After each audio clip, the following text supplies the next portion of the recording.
একজন মহিলার কাজ কি শুধু রান্নাঘরেই শেষ, নাকি পুরুষের মতো সব দিক সামলে পুরো বাড়িটাকেই চকচকে করে রাখা? হ্যালো এভরিওয়ান, তোমরা দেখছো আমার ডেলি লাইফ ব্লগ। একটা সংসার সুন্দর করে গুছিয়ে রাখতে কতটা পরিশ্রম লাগে সেটা কিন্তু বাইরে থেকে বোঝা যায় না। আজ তোমাদের দেখাবো আমি কিভাবে ধাপে ধাপে বাড়ির সব কাজ সামলাই। তো তোমরা সবাই জানো যে আমি তো কয়েকটা দিন বাড়িতে ছিলাম না, তো আমার বাড়ির অবস্থাটা কিন্তু প্রচণ্ড খারাপ। তাই সকালের কাজগুলো শেষ করেই কিন্তু আমি প্রথমেই ঘর দুয়ারটা একটু গুছিয়ে নেব, কারণ বাড়ি যদি পরিষ্কার থাকে তাহলে মনও পরিষ্কার থাকে। তাই ঝাড়ু মোছা থেকে শুরু করে সব কিছু একটু একটু করে করব। সংসার সামলানোটা সহজ নয়, কিন্তু ধৈর্য আর পরিশ্রম থাকলে কিন্তু সবই সম্ভব।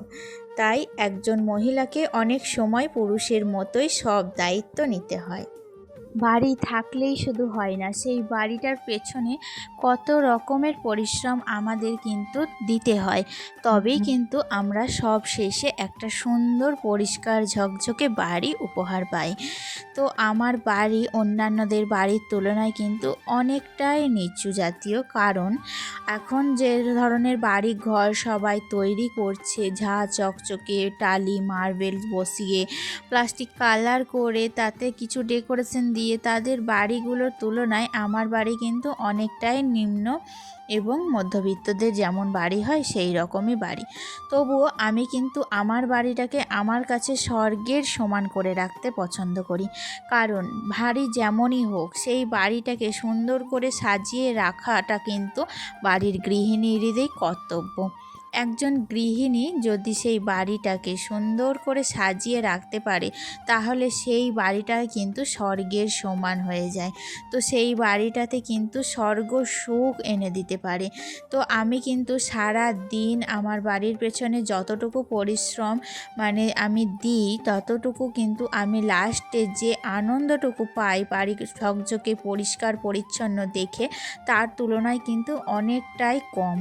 কারণ আমার বাড়ি ঘর আমি যত পরিষ্কার করে রাখবো, ফাইনালি কিন্তু সুবিধাটা আমারই, কারণ আমার বাড়ি তত দিন ভালো থাকবে, ততদিন আমার বাড়ি টেকসই থাকবে এবং 5টা লোকজন এলে কিন্তু আমার বাড়িরই সুখ্যাতি করবে। তো সেই কারণে আমাকে এমন এক এক সময় আসে যখন কিনা আমি কিন্তু একটু রেস্ট পাই না, সমানে এই বাড়ির পেছনে আমার যতটুকু এনার্জি সমস্তটা দিয়ে দিই। আজকে যেমন আমি সকাল 7:30 থেকে ননদের বাড়ি থেকে বেরিয়েছিলাম, তো তারপর এখানে আসতে আসতে 10টা বেজে গিয়েছিল। তো আজকে কিন্তু আমার আসার কথা ছিল না, আমার কিন্তু আজকে বিকেলেই আসার কথা ছিল। তো সেখান থেকে এসে বাড়িতে যেটুকু এনার্জি ছিল সমস্তটাই কিন্তু আমি কাজে লাগিয়ে দিয়েছি এবং জোর কদমে আমি আমার বাড়ির পেছনে লেগে পড়েছি আমার বাড়িটা পরিষ্কার করার জন্য। কিন্তু একদিকে ভালো, কারণ এসে যেমন আমি রান্না বান্নাটা কিন্তু আমাকে করতে হয়নি। বাড়িতে কিন্তু এই একটা সুবিধা, 4-5টা মানুষ যদি থাকে বাড়িতে তাহলে কোথাও থেকে এসে কিন্তু রান্নাটা করতে হয় না। আমার বাড়িতে কিন্তু এই সুবিধাটা আছে। তো এক একজনের বাড়িতে দেখবে একা হাতে কোথাও সকাল থেকে আসার পর আবার রান্না চাপানো, তারপর রান্না করা, তারপর সংসারে সমস্ত কাজ করা, তাদের কিন্তু অনেকটাই এনার্জি লস হয়। তো সেই তুলনায় আমার কিন্তু অতটাও না। তো আমি ওখান থেকে আসার পর দেখো আমি ওপরগুলো ভালো করে ঝাড়ু দিলাম, তারপরে সেগুলোকে একটু মোছামুছি করলাম। আর এখন আলগিনটা প্রচণ্ড খারাপ হয়েছিল, তাই আলগিনটাকে ভালো করে গুছিয়ে নিলাম। অনেকগুলো জামা কাপড়ও ছিল, সেগুলো ভাঁজ করা হয়নি, তো সেগুলোকেও ভাঁজ করে কিন্তু আলনার মধ্যে গুছিয়ে রাখলাম। আর তারপর চলে এসেছিলাম নিচে। আর নিচে এসে অনেক দিন হয়ে গেল এই যে ডাস্টিংয়ের কাজগুলো করা হয়নি, তো দেখলাম বেশ কিন্তু এগুলোই ধুলো জমে গিয়েছে। আর দেখবে যত রকমের ডিজাইন গ্রিল হবে তত কিন্তু ধুলো বেশি পড়বে। তো সেই কারণে দেখলাম যে খুবই নোংরা লাগছিল, তাই আমি একটু ডাস্টিং আর একটু ক্লিনিংয়ের কাজগুলো করে নিলাম। আর কি বলবো, শীত তো চলেই গেল, একেবারেই বিদায় নিয়ে নিয়েছে। তাই যে ব্ল্যাঙ্কেটটা আমরা গায়ে দিচ্ছিলাম সেই ব্ল্যাঙ্কেটটা কিন্তু আমি একটু সার্ফ জল দিয়ে পরিষ্কার করে নেব, তাই সেটাকে আমি ভিজিয়ে রেখে দিয়েছি। তো এখন আমি সেটাই কিন্তু তারপরে কেচে নেব। এই যে ক্লিনিংয়ের কাজগুলো কমপ্লিট, তারপর কিন্তু আমি এগুলো কেচে নেব। তো যেটা বলছিলাম যে সংসারে রান্নাবান্না ছাড়াও কত রকমের কাজ থাকে বলো তো, খুঁটিনাটি আমাদের সংসারে, সেই কাজগুলোও কিন্তু আমাদের সমান তালে তাল মিলিয়ে কমপ্লিট করতে হয়। তো একজন পুরুষ মানুষ দেখবে যে সকালবেলায় ঘুম থেকে উঠে তার মুখের গোড়ায় কিন্তু তাকে খাবার দেওয়া হয়, জামা কাপড় হাতে হাতে দেওয়া হয়, তারপর সে যদি একটু বাইরে কাজ করতে যায়, বাইরে থেকে এসে কিন্তু তার হাতে হাতে আবার সব কিছু দেওয়া হয়, তার মুখের গোড়ায় খাবার দেওয়া হয়, জল দেওয়া হয়। তো তাদের তুলনায় আমরা যে এত পরিশ্রম করি, তো আমাদের মুখের গোড়ায় কিন্তু কেউ খাবার দেয় না, তো আমাদেরকে কিন্তু নিজেদের খাবারটা নিজেদেরকেই নিয়ে নিতে হয়। তো সে তুলনায় কিন্তু তাদের থেকে পরিশ্রমটা আমাদেরই বেশি হয়, উপরন্তু আমাদের কিন্তু খেয়াল রাখার মতো কাউকে আমরা পাশে পাই না। তো যাই হোক বন্ধুরা, দেখো আমি কিন্তু এখন চলে এসেছি বিকেলবেলায়, কারণ ওই যে কাচাকুচি করার পর খাওয়া দাওয়া করে কিন্তু একটু 5 মিনিট রেস্ট নিয়ে নিয়েছিলাম, নয়তো আবার কিন্তু রাত্রের কাজের এনার্জিটা আমি আর পেতাম না।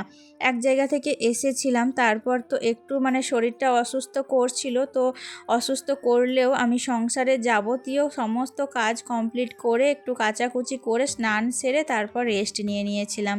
তো এখন চলে এসেছি বিকেলবেলায়, আর ওই যে দুপুরে যে সমস্ত জামা কাপড়গুলো কাচাকুচি করেছিলাম, বিকেলের জামা কাপড়গুলো এখন কিন্তু আমি তুলে নিচ্ছি একটা একটা করে। আমাদের সমাজে ছোটোবেলা থেকেই একটা কথা শুনে বড় হয়েছি যে এই কাজটা পুরুষদের আর এই কাজটা মহিলাদের, কিন্তু সত্যি কথা বলতে কি সংসারটা দুজনের মিলেই চলে। পুরুষরা সাধারণত বাড়ির বাইরের কাজগুলো বেশি করে, যেমন উপার্জন করা থেকে বাজার করা, আর মহিলারা বেশিরভাগ সময় বাড়ির ভেতরের কাজগুলো সামলায়, রান্নাবান্নার থেকে আরম্ভ করে বাচ্চাদের দেখাশোনা। তবে এখন সময় অনেক বদলেছে, অনেক পুরুষও ঘরের কাজে সাহায্য করছে, আবার অনেক মহিলা বাইরের কাজ করে সংসার চালাচ্ছে। তো আমার মনে হয় কাজকে আলাদা করে দেখার থেকে একে অপরকে সাহায্য করা বেশি জরুরি, কারণ একটা সুখী সংসার তখনই হয় যখন দুজনেই একে অপরের পাশে থাকে। এটা কিন্তু আমার একান্তই ব্যক্তিগত একটা কথা। তো তোমাদের কি মতামত আমাকে কমেন্ট করে জানাতে পারো। এখন যেহেতু ফাল্গুন মাস পড়ে গিয়েছে, তাই চারপাশটা বেশ কিন্তু ঝোড়ো হাওয়া বয়েছে, আর গাছ থেকে বেশ শুকনো পাতাগুলো পড়ে ছাদটাও অনেক নোংরা হয়েছিল, দেখতেই পাচ্ছ। তো অনেক দিন হয়ে গেল ছাদটাকে ঝাড়ু দেওয়া হয়নি, তাই জন্য আমি কিন্তু আজ বিকেলবেলাতেই আর দেরি না করে ছাদটাকে ঝাড়ু দিয়ে নিলাম। তার সাথে দেখো কত ডাস্ট জড়ো হয়েছে, সমস্তটা কিন্তু বাইরে ফেলে দিলাম, আর যেগুলো মাটির মতো ধুলো জাতীয় সেগুলো কিন্তু আমি গাছের গোড়ায় দিয়ে দিলাম। আমি কিন্তু বরাবর এটাই করে থাকি, প্রত্যেক দিনের ওই যে ধুলো বালি ময়লা সমস্তটা গাছের গোড়ায় দিয়ে দিই, তাহলে কিন্তু এগুলো আমার এগুলোর সার হিসেবে ব্যবহার করা হয়। আর তারপরে প্রত্যেকটা গাছে আমি গোড়ায় গোড়ায় জল দিয়ে দিলাম। আসলে এখন কিন্তু গ্রীষ্মকাল পড়ে গিয়েছে, আর গ্রীষ্মকাল মানেই গাছেদের একটা বিশেষ যত্ন দরকার। একটা ছোট বাচ্চাকে যেমন ছোট থেকে বড় করতে প্রচুর পরিমাণে যত্ন নিতে হয়, তেমনই কিন্তু একটা চারা গাছকে একটা বড় গাছে পরিণত করতে তাদের পিছনেও প্রচুর পরিমাণে খাটতে হয়। আগে তো আমি সারা দিন এই গাছগুলো নিয়েই পড়ে থাকতাম, যেহেতু আমাকে রান্না বান্না কিছুই করতে হতো না, আমার শাশুড়ি মাই সবটা দেখতো। ওই সকাল থেকে রান্নার জোগাড় যতটুকু করতে হতো করে দিতাম, তারপর কিন্তু আমি এইসব নিয়েই পড়ে থাকতাম। তো এখন তো রান্নার দিকটাও আমাকে দেখতে হয়, তো সেই কারণে আমি তো আর অতটা সময় এখন গাছেদের যত্ন নেওয়ার জন্য পাই না। তো ওই যে বিকেল দিকটা যতটুকু টাইম আর কি ফাঁকা থাকি, ততক্ষণ কিন্তু আমি আমার সময়টুকু আমার এই গাছ প্রিয় বন্ধুদের সাথেই কিন্তু কাটাতে ভীষণ পছন্দ করি, তাদেরকে প্রতি যত্ন নিতেও প্রচুর পছন্দ করি। তো ওই যে সেদিনকে আমি ওই যে জিনিয়ার বিচনগুলো ফেলে গিয়েছিলাম, তো এসে দেখছি প্রচুর সেখান থেকে চারা বেরিয়ে গিয়েছে, চারাগুলো কিন্তু একটা করে পাতাও বেরিয়ে গিয়েছে। তো দুদিন যাওয়ার পরে আমি না ওই গাছগুলোর গোড়ায় কিন্তু হিউমিক অ্যাসিডটা দিয়ে দেবো, যাতে গাছগুলো ভালো করে বাড়ে। আর এই দিকে দেখছিলাম যে বেলি গাছগুলোয় প্রচুর আগাছা বেরিয়ে গিয়েছে, তাই বেলি গাছের গোড়াগুলো একটু পরিষ্কার করে দিলাম। তাছাড়া ওখানে দেখলে যে অলকানন্দা গাছটাতেও কিন্তু প্রচুর পরিমাণে আগাছা বেরিয়েছিল, হয়েছিল। তো আমি দেখলাম প্রত্যেকটা গাছের গোড়ায় আগাছা বেরিয়ে যাচ্ছে আসলে। তো সেগুলো একটু করে পরিষ্কার করে মাটিগুলো একটু আলগা করে দিলাম, জল দিলাম, প্রত্যেকটা গাছে একটু একটু করে যত্ন নিলাম। আর তার সাথে আমার এই বড় যে গোলাপ গাছটা তাকে একটু স্নান করিয়ে দিলাম। গোলাপ গাছকে এই গ্রীষ্মকালে সকাল বিকাল যদি দুবেলা স্নান করানো যায় না, তাহলে কিন্তু গাছটা খুব সুন্দর হয়ে বড় হয়, পাতাগুলো সবুজ হয়ে থাকে এবং ফুল আসে সুন্দর সুন্দর বর্ষাতে। তো সেই কারণে আমি একটু গাছেদের প্রতি বিশেষ যত্ন নেওয়ার পর চলে এসেছি নিচে। আর নিচে এসেই কিন্তু দুধ গরম করলাম আর একটু কমপ্লেন করে ছেলেকে দেব। তো বিকেলবেলায় ওর পেটটা ভরে থাকবে, তারপর খেলাধুলা করবে, আর তারপরে তো সন্ধ্যের পর চা জলখাবার সমস্তটাই করব। আস্তে আস্তে চলো বন্ধুরা তোমরা দেখতে থাকো। তো ছেলেকে কমপ্লেন দেওয়ার পর চলে এসেছিলাম বেডরুমে। আর ফ্যান চলছে, বুঝতেই পারছো ভীষণ গরম লেগে গিয়েছিল জানো ছাদ থেকে আসার পর। তো তাই জন্য ফ্যানটাকে চালিয়ে দিয়েছিলাম। আর ঘরে ওই মশাগুলো যাতে না থাকে, তো সেই কারণে আরও চালিয়ে দিয়েছিলাম। তারপরে ওই যে ব্যাগটা থেকে দেখছিলাম যে কোনগুলো কাচতে হবে কোনগুলো কাচতে হবে না, সেগুলোই একটু বাছাই করছিলাম আর কি। ব্যাগ থেকে জামা কাপড়গুলো একটু আজার করছিলাম।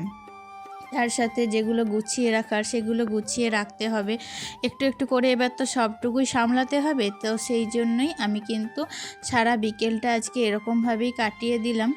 আর যেগুলো ভরার সেগুলো ভরে দিলাম। তো আমার ননদ না আমাদেরকে কিন্তু দুটো শাড়ি পাঠিয়েছে, শাড়ি দুটো তোমাদের দেখাবো। খুব সুন্দর ছাপার শাড়ি পাঠিয়েছে, আমার তো ভীষণ পছন্দ হয়েছে শাড়ি দুটো। আর আসার সময় ওখানে বাবু বাসে কিনেছিল একটু স্ট্রবেরি। তো স্ট্রবেরিগুলো এত টক ছিল যে খেতেই পারছিলাম না জানো। তো সেই কারণে স্ট্রবেরি আর আমসত্ত্ব সেটাকে আমি ফ্রিজের মধ্যে তুলে রেখে দিলাম।